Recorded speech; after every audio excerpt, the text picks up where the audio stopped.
할렐루야. 네, 오늘도 하나님의 말씀으로 또 주의 성령으로 충만한 저와 여러분 되시기를 주님의 이름으로 축복합니다. 여러분 지난주에 어떤 말씀을 받는지 기억하시나요? 기드온, 겁쟁이 기드온 기억나시죠? 겁쟁이 기드온에게 하나님께서 찾아오셔서 뭐라고 말씀하세요? Mighty warrior. 겁쟁이 기드온. 네, 두 주 전이라 기억이 잘 안 나시죠? 네, 어쨌든 큰 용사요 이렇게 하나님께서 부르셨어요. 그래서 원어로 히브리어로 어떻게 우리가 읽어야 된다 그랬죠? 큰 용사가 될 자여. 하나님께서 겁쟁이 기드온에게 찾아오셔서 큰 용사가 될 자여 이렇게 부르시는 거예요. 저와 여러분이 다 겁쟁이잖아요. 겁쟁이 기드온인데 하나님께서 우리에게 찾아오셔서 큰 용사여 부르시는 거예요. 우리 한번 잊었던 그 은혜를 다시 기억하기 위해서 우리 옆에 분에게 선포하겠습니다. 큰 용사여. 네. 다시 한번 하나님께서 너와 함께 계시도다. 아멘. 하나님께서 함께 하실 때에 우리는 큰 용사가 되는 거예요. 그래서 큰 용사가 되면은 300명으로도 충분하다. 그래서 여러분 오늘도 큰 용사로 살아가시기를 주님의 이름으로 축복합니다. 오늘도 우리가 잘 아는 삼손에 대해서 우리가 살펴보려고 합니다. 삼손 다 들어보셨죠? 교회 학교를 다녔으면은 당연히 여러분 알고 계실 것이고 또 나중에 신앙생활 하시면은 잘 모르실 수도 있어요. 이상하게도 나중에 어른 예배에서는 이렇게 잘 다루지 않는 것 같더라고요. 그래서 언제 삼손의 이야기를 나눴나 이런 생각이 들 정도로 어린 아이들에게 많이 나눠졌던 말씀입니다. 그래서 뭐 상관없어요. 오늘 다 제가 알려드릴게요. 삼손이 어떤 사람이었는지 우리가 다시 기억하고 다시 배워서 또 삼손의 이야기를 통해서 우리에게 하시고 싶은 하나님의 말씀은 무엇인가 우리가 함께 또 생각해보는 시간이 되었으면 좋겠습니다. 삼손의 이야기를 보면은 하나님께서 삼손에게 뭘 말씀하시냐면 너는 이스라엘 안에서 이스라엘 백성 중에 그 여자 하나님의 백성 가운데 있는 여자랑만 결혼해야 된다라는 말씀을 주세요. 그런데 이 삼손이 누구를 봐요? 블레셋 여인과 결혼하겠다라고 이야기합니다. 하나님께서 이방인들과 결혼하는 걸 허락하지 않으셨거든요. 그런데 삼손이 블레셋 여자와 결혼하겠다라는 거예요. 삼손이 왜 이 여자와 결혼하려고 하는 것인가? 어떤 계기가 있었겠죠. 우리 사사기 14장 1절 말씀 같이 한번 보겠습니다. 시작. 삼손이 딥나에 내려가서 거기서 블레셋 사람의 딸들 중에서 한 여자를 보고 삼손이 한 여자를 보고 그 다음에 7절 말씀도 같이 읽어볼게요. 시작. 그가 내려가서 그 여자와 말하니 그 여자가 삼손의 눈에 들었더라. 아멘. 삼손의 눈에 들었더라. 그냥 첫눈에 반한 것입니다. 눈으로 보고 삼손이 그 여인을 보고 반해서 결혼을 하게 되었다는 것입니다. 그러니까 뭐예요? 눈으로 본 것이 행동으로 이어진 것입니다. 여러분 사사시대가 어떤 시대였나요? 딱 한 구절로 정리가 되죠. 우리 21장 25절 말씀 같이 읽어볼게요. 시작. 그때에 이스라엘에 왕이 없으므로 사람이 각기 자기의 소견에 옳은 대로 행하였더라. 아멘. 사사기 21장 전체가 이 한 구절로 딱 정리가 되는 것입니다. 자기의 소견에 옳은 대로 행하였더라. 소견이 뭐예요? 소견은 어떤 것을 보고서 내가 가지는 의견이나 생각이에요. 어떤 물건을 보고 어떤 현상을 보고서 내가 가지는 생각, 의견을 소견이라고 이야기하는 거예요. 그러니까 내가 어떤 것을 보았을 때, 어떤 현상을 보았을 때 내 삶에 여러 가지 일들이 일어나는데 그것을 보고서 내가 느낀 대로 생각한 대로 행동했다라고 하면 그거는 내 소견에 옳은 대로 행한 것이 되는 것입니다. 그래서 이스라엘 백성들이 자기 소견에 옳은 대로 행했다라는 것이 뭐가 문제가 되냐면은 그렇게 행했을 때에 이 이스라엘 백성들 전체가 바로 깊은 혼란 속으로 들어가게 되었기 때문입니다. 여러분, 우리는 눈에 보이는 대로 행하기가 참 쉬운 사람들입니다. 그렇죠? 여러분은 안 그러시나요? 대부분 그렇습니다. 내가 아니라고 생각해도 정말 우리는 보는 것에 되게 약해요. 보는 대로 행하기가 쉽다는 거예요. 우리가 눈으로 보기 때문에 소견이 나오는 것입니다. 그런데 문제는 우리가 보는 눈이 늘 정확한가요? 난 보는 눈이 있어. 나는 사람 볼 줄 알아. 뭐 이런 거 있잖아요. 그런데 우리가 보는 눈이 다 정확하지가 않다라는 거예요. 누구도 완벽하게 볼 수 있는 사람이 없다는 것입니다. 내가 생각하는 것이 항상 옳지 않다는 거예요. 우리가 온전하지 않은데 내 소견에 옳은 대로 내 생각대로 행한다면 우리도 똑같이 이 사사시대와 똑같이 우리도 깊은 혼란 가운데 빠지게 될 수밖에 없다라는 거예요. 자, 오늘 블레셋 여인과 결혼한 삼손도 마찬가지였습니다. 삼손은 나실인이었어요. 여러분, 나실인 들어보셨죠? 나실인이 어떤 사람이에요? 신명기에 보면 딱 한마디로 정리하는데 하나님께 택함을 받은 사람. 자, 그러면 나실인은 어떤 특징이 있는가? 그리고 어떤 것을 하나님께서 금지하시는가? 한번 볼까요? 자, 금지된 것 3가지로 정리가 됩니다. 첫 번째는 시체나 부정한 것을 만지지 못하게 하셨어요. 그리고 2번째, 포도주와 독주를 마시지 못하게 하셨고요. 그리고 3번째, 그리고 삭도를 머리에 대지 않는다. 머리를 자르지 말라고 말씀하셨어요. 그런데 오늘 삼손이 이걸 다 지켰을까요? 아니요, 지키지 않았습니다. 삼손도 마찬가지로 자기 소견에 옳은 대로 행했습니다. 우리 8절 9절 말씀 같이 한번 읽어볼까요? 시작. 얼마 후에 삼손이 그 여자를 맞이하려고 다시 가다가 돌이켜 그 사자의 주검을 본즉 사자의 몸에 벌떼와 꿀이 있는지라 손으로 그 꿀을 떠서 걸어가며 먹고 그의 부모에게 이르러 그들에게 그것을 들여서 먹게 하였으나 그 꿀을 사자의 몸에서 떠왔다고는 알리지 아니하였더라. 아멘. 자, 앞에서는 누구를 봤어요? 여자를 봤어요. 오늘은 뭘 봐요? 사자의 주검을 본즉 죽은 사자를 보았어요. 보았더니 뭐가 있어요? 꿀이 있어요. 죽은 사자는 안중에도 없어요. 거기에 꿀이 있으니까 맛있겠다 하고 그냥 본능이 이끌리는 대로 가서 손으로 꿀을 떠다가 걸어가면서 먹고 부모님에게도 가져다 드리는 거예요. 시체는 하나님께서 부정한 것이기 때문에 만지지 말라고 말씀하셨는데 너는 나실인으로서 하나님께 택함을 받은 거룩한 사람으로서 그 부정한 것을 만지면 안 됐는데 무시하고 그 시체를 만진 것입니다. 그 다음에는 또 삼손이 딥나라는 곳에 내려가요. 10절에 보면은 가서 잔치를 벌입니다. 이런 딥나는 포도주로 유명한 곳이었어요. 포도주의 원산지였습니다. 그래서 잔치에는 뭐가 빠질 수 없어요? 포도주를 빠뜨릴 수가 없는 거예요. 거기서 파티 잔치를 하면서 포도주를 마셨습니다. 그리고 머리도 자르지 말라고 말씀하셨는데 16장에 계속해서 보면은 들릴라라고 하는 그 블레셋 여인에게 속아서 머리가 잘리고 맙니다. 아니, 머리카락이 잘렸다고 했죠. 머리카락이 잘리고 맙니다. 결국 삼손은 어떻게 돼요? 두 눈이 뽑히게 되고 그 블레셋 사람들에게 조롱을 받으면서 큰 맷돌을 돌리는 그런 비참한 인생이 되는 것입니다. 하나님께서 우리에게 이 이야기를 주신 이유가 무엇일까요? 그냥 재미있으라고 하는 이야기는 아니잖아요. 그죠? 이 삼손의 인생을 보면서 우리가 배우라 그러는 거예요. 삼손의 이야기를 통해서 이렇게 살지 말라고 하는 거예요. 이런 실패한 인생이 되지 말라고 하는 거예요. 그러면 실패의 원인을 우리가 한번 찾아봐야겠죠. 왜 삼손이 실패했을까요?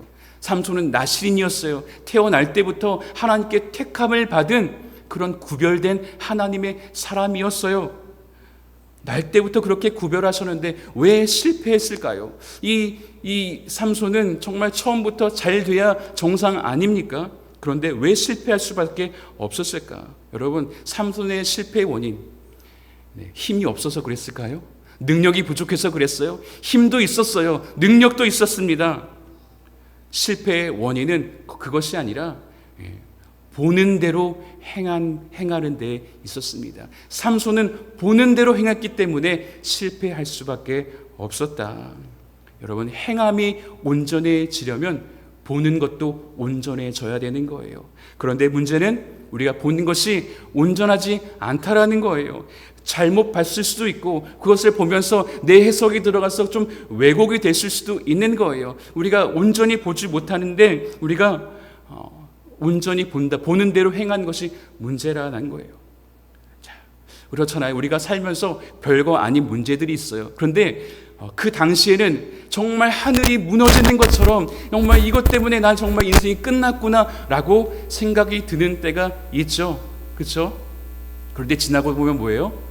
별 문제가 아니에요. 별것도 아니었구나. 근데 왜 내가 그때는 그렇게 세상이 무너지는 것 같이 느껴졌을까? 이런 생각이 들잖아요. 그러면서 특별히 우리가 어린 시절을 보내지 않습니까? 우리 어린 자녀들이 겪는 그 어려움들, 그런 고난들을 보면서 다 지나가는 건데 왜 저렇게 힘들고 어려워하고 정말 조급해하고 그럴까? 조금만 기다리면 되는데 이런 생각이 들 때가 있잖아요. 그렇죠? 또 우리보다 더 먼저 사신 그런 분들이 봤을 때도 그렇고, 우리 어떤 분이 그러더라고요. 평생 식당을 하셨던 분이에요. 식당을 하시다가 이제 지금은 안 하지만 이제 자녀가 이제 식당을 하는데, 식당을 하면서 이제 뻔히 다 보이잖아요. 다 해보셨으니까. 근데 이 자녀가 식당을 운영하면서 어려움이 찾아오니까 이걸 어떻게 해야 되나, 늘 조급해하고 어려워하고 정말 이제 다 죽게 되는 것 아닌가, 그냥 어디 바깥에 나앉게 되는 것 아닌가, 걱정이 이만저만이 아니라고 하는 거예요. 이분이 답답해서 저한테 이거 다 지나가는 건데 나중에 겪는 것보다 지금 겪는 게 훨씬 난데, 이러면서 안타까워하는 그러한 모습이 있다. 모든 것이, 우리의 삶의 모든 것이 그런 것입니다. 우리가 보는 것이 그 문제의 진짜 크기가 아닐 수도 있다라는 거예요. 그래서 보이는 대로만 살면 우리의 인생이 너무 힘들어지는 것입니다. 그래서 우리는 육적으로 보는 것이 아니라 영적으로 볼 줄 알아야 합니다. 영적으로 보는 거 어떻게 보는 거예요? 내 눈으로 보이는 대로 보는 것이 아니라 하나님을 통해서 보는 거예요. 내가 보기에는 정말 태산같이 높아 보이는 문제인데, 정말 이제 나 죽었다라고 생각될 정도로 이제 다 끝이 난 것처럼 보이는 그런 문제인데, 하나님을 영적으로 본다 그러면 하나님을 통해서 그걸 보잖아요. 그럼 그 태산 같은 게 작아 보이는 거예요. 할렐루야. 하나님을 통해서 보면은 그렇다는 거예요. 왜 그래요? 하나님은 그 태산보다도 더 크시기 때문에 하나님을 통해서 보니까 이 문제가 별거 아닌 것처럼 보이는 것이죠. 그런데 우리는 자꾸 어떻다고요? 자꾸 우리 소견에 옳은 대로 행하려고 한다는 거예요. 그래서 하나님께서 저와 여러분들 너무 사랑하니까 해가 정말 나를 통해서 봐야 되는데, 영적으로 봐야 되는데 자꾸 우리가 보는 대로 자꾸 따라가려고 하니까 하나님이 어떻게 하시냐면 우리에게 영적인 장치들을 보여주세요. 가만히 내버려 두지 않고 우리가 믿음대로 살 수 있도록 영적인 장치들을 우리에게 주신다는 거예요. 정말 그 장치를 통해서 내가 보는 대로가 맞는지, 아니면 영적으로 보면 여기에는 다른 어떤 의미가 있는지 다시 한번 고민하게 하시는 거예요. 그래서 오늘 삼손도 마찬가지예요. 삼손이 잘못된 길로 가고 있잖아요. 그러니까 하나님께서 이거 안 되겠는 거예요. 삼손이 이대로 놔뒀다가는 정말 망하는 길로 가는 거니까 하나님께서 영적인 장치를 보여주시는 거예요. 그래서 희한한 일이 일어나요. 우리 5절 말씀 같이 한번 읽어볼게요. 시작. 삼손이 그의 부모와 함께 딥나에 내려가 딥나의 포도원에 이른즉 젊은 사자가 그를 보고 소리 지르는지라. 아멘. 희한한 일이 일어난 거예요. 여러분, 지금 삼손이 딥나에 내려가는 길에 포도원에 이르렀습니다. 포도원에 이르렀는데 뭐가 나왔어요? 젊은 사자가 나온 거예요. 여러분, 이거 포도원하고 사자하고 여러분 어울립니까? 사자가 포도원에 살아요? 아니에요. 포도원의 왕이 사자가 아니라 초원의 왕이 사자인 거예요. 포도원에는 이 사자가 있으면 안 되는 거예요. 그런데 갑자기 뜬금없이 생뚱맞게, 말 그대로 생뚱맞게 이 포도원의 젊은 사자가 으르렁 어흥하면서 이 삼손 앞을 가로막는 것입니다. 이게 뭐예요? 이 사자가 뭐예요? 하나님께서 보여주신 영적인 장치라는 거예요. 정말 보는 대로 살면서 엉뚱한 곳으로 가고 있는 이 삼손에게 이 사자는 말 그대로 정말 보는 대로 믿고 보는 대로 말고 믿는 대로 살 수 있도록 깨닫게 하시는 하나님의 영적인 장치였다라는 것입니다. 그래서 갑자기 튀어나온 사자를 통해서 하나님께서 이 삼손에게 주시는 메시지가 있었다라는 거예요. 자, 우리의 삶에도 하나님께서 끊임없이 메시지를 보내주십니다. 이런 어떤 영적인 장치들을 통해서 우리로 하여금 깨닫게 하시고 바른 길로 걸어갈 수 있도록 계속 우리에게 말씀해 주세요. 가르쳐 주세요. 자, 그럼 우리의 삶에 나타나는 영적인 장치들이 어떤 것이 있는지 한번 볼까요? 한 4가지로 볼 수 있을 것 같아요. 혹시 없나요? 자, 4가지 영적인 장치들이 있어요. 제가 말씀드릴게요. 자, 첫 번째, 말씀을 통해서. 자, 우리가 하나님의 말씀을 듣고 때로는 하나님의 말씀을 읽잖아요. 말씀을 통해서 우리에게 깨닫게 해주시는 거예요. 말씀을 읽는 것은, 말씀을 묵상하는 것은 우리의 지적인 능력을 채우기 위해서가 아니라 우리는 하나님의 음성을 듣기 위해서, 하나님의 뜻이 무엇인지를 깨닫기 위해서 말씀을 읽어요. 그래서 말씀을 통해서 우리에게 깨닫게 해줄 때가 있어요. 또 하나는 주변 사람들을 통해서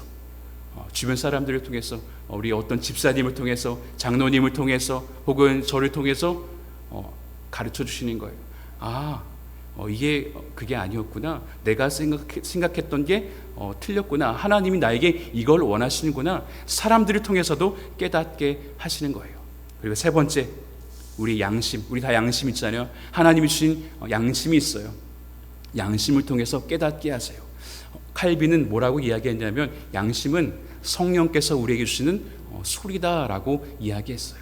양심을 통해서 하나님이 역사하시기도 해요. 갑자기 뜬금없이 어떤 길로 가다가 양심에 그 길은 아니야 라고 우리에게 양심의 성령께서 이야기해 주실 때가 있는 거예요. 양심을 통해서 가르쳐 주실 때가 있고요. 마지막 4번째, 상황을 통해서 우리에게 가르쳐 주시는 거예요. 자, 오늘 삼손에게 사자가 나타나는 것은 4번째에 해당이 되는 거예요. 상황을 통해서 하나님께서 이 삼손에게 말씀해 주시는 거예요. 삼손아, 그건 잘못된 길이야. 딥나로 내려가서는 안 돼. 딥나로 가서 그 블레셋 여인을 아내로 삼으면 안 돼. 가지 말라고 하시는 하나님의, 상황을 통해서 주시는 하나님의 메시지였다라는 것입니다. 여러분, 그때 삼손이 이상한데? 포도원에 웬 사자가 나타났지? 이것을 이상하게 여기고 그 상황을 다시 한번 생각했다면 어쩌면은 삼손은 그리로 내려가지 않았을 수도 있을 것입니다. 하나님의 음성으로 받았다면. 그런데 오늘 삼손은 그 뛰어드는 사자를 묵상하지 않고 생각하지 않고 그냥 지나가 버린 것이죠. 여러분, 하나님은 여러 가지 상황들을 통해서 우리에게 말씀해 주실 때가 있습니다. 말씀을 통해서 깨닫게 하실 때가 있고, 사람을 통해서, 그리고 우리 양심을 통해서, 우리 여러 가지 상황을 통해서 우리에게 깨달음을 주실 때가 있습니다. 그럴 때 그냥 삼손처럼 그냥 지나가는 것이 아니라 그때 우리 잠깐 멈춰야 돼. 멈춰서 그 말씀을, 그 말을, 그 양심을, 그 상황을 내가 묵상해야 되는 거예요. 묵상이라는 단어를 영어로 뭐라 그러죠? 메디테이션. 네, 묵상은 영어로 메디테이션이에요. 이게 어떤 단어에서 나온 거냐면 메디신, 약이라는 단어에서 이 메디테이션이라는 게 나온 거예요.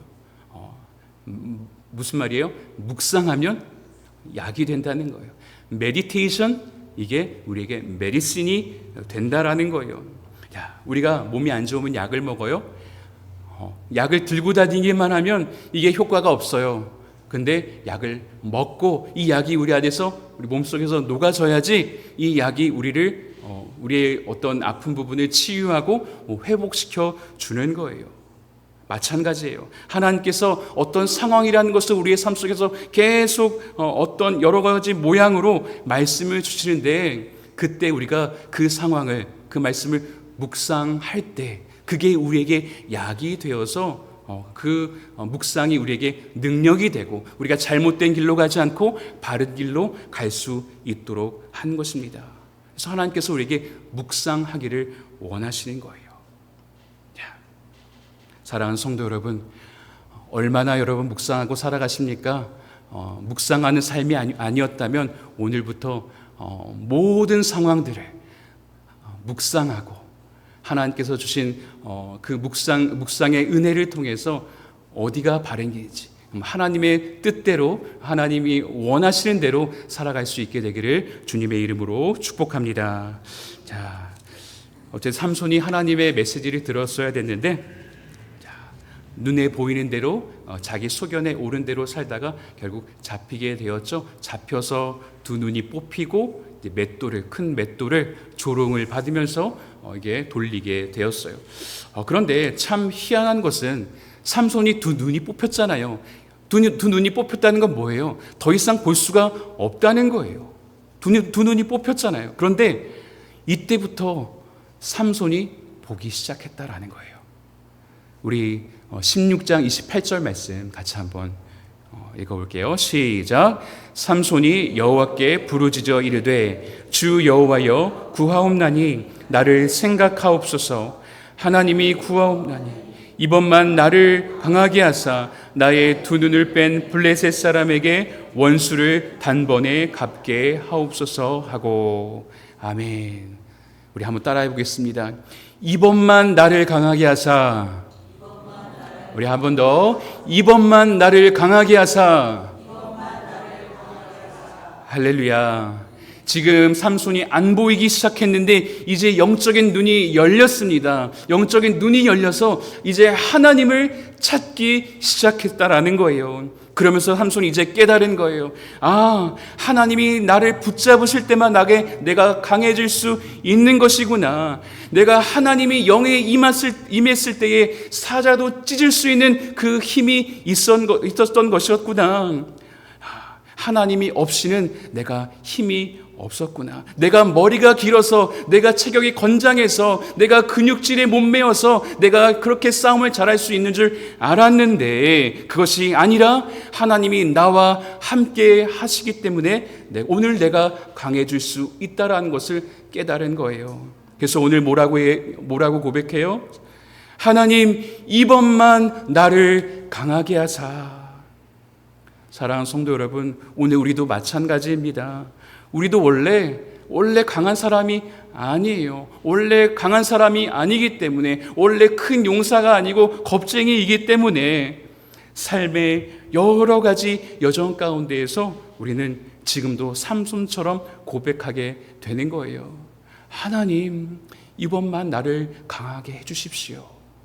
네. 하나님을 의지하는 자로 살아갈 수밖에 없는 거예요. 하나님, 오늘 나에게 힘 안 주시면 내가 오늘 정말 살 수 없습니다. 하나님, 이번만 나를 강하게 해주십시오. 여러분, 이것이 진짜 보낸 것입니다. 삼손이 두 눈이 다 뽑히고 조롱을 당하고 맷돌을 갈면서 깨달은 거예요. 내가 아니었구나. 여러분, 우리의 답은 보이는 것에 있지 않습니다. 보이지 않는 영적인 것에 답이 있습니다. 그러니까 영적으로 봐야지만 삶의 답들이 보이기 시작하는 거예요. 영적으로 풀어야 육적인 것도 풀리기 시작하는 것입니다. 오늘 삼손이 진짜로 보는 삶을 살았을 때 오늘 성경이 어떻게 기록하냐면 우리 30절 말씀 같이 한번 읽어보겠습니다. 시작. 삼손이 이르되 블레셋 사람과 함께 죽기를 원하노라. 그 집이 곧 무너져 그 안에 있는 모든 방백들과 온 백성에게 덮이니 삼손이 죽을 때에 죽인 자가 살았을 때에 죽인 자보다 더욱 많았더라. 아멘. 영적으로 보기 시작한 삼손, 두 눈이 다 뽑히고 나서야 진짜 보기 시작한 삼손을 통해서 성경이 뭐라 그래요? 살아가면서 삼손이 죽였던 그 적들보다 그 순간에 죽였던 적들이 더욱 많았더라. 삼손은 이스라엘을 구원하기 위해서 하나님께서 날 때부터 택하신 사람이었습니다. 그런데 다 두 눈이 뽑히고 그렇게 된 삼손을 보면서 이제 다 끝난 줄 알았어요. 이제 하나님께서 맡겨주신 그 사명 이제 더 감당하지 못할 줄 알았습니다. 그런데 하나님께서 삼손을 놓지 않으셨어요.